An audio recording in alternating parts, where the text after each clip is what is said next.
In this video tutorial, I'm going to share to you on how you can fix if the laptop microphone is not working. So let's get started.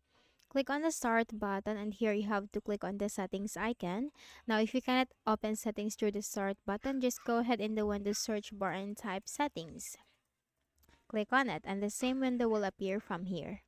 Now here in the list of options on the left pane, you have to simply locate privacy and security. And then under app permissions, you'll find microphone. Click on that.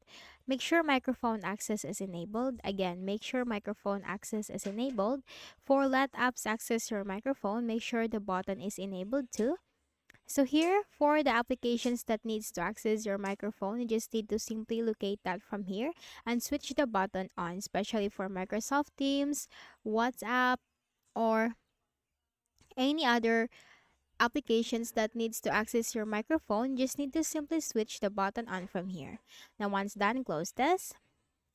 Then go ahead in the Windows search bar and type settings again. Click on it under the best match. Here in the list of options on the left pane, you have to simply locate this option, system. Then click on sound. Scroll down and you'll find more sound settings. Click on that. And this window will appear. So here you have to click on the recording tab.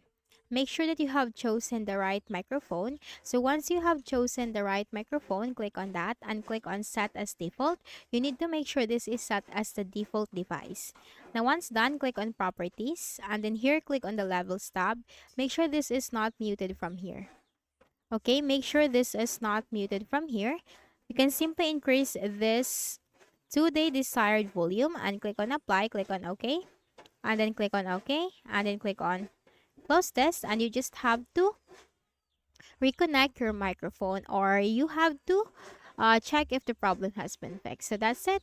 So I hope this video helped you. Kindly please do not forget to hit the like button and subscribe to this YouTube channel for more tutorials like this. Thank you for watching.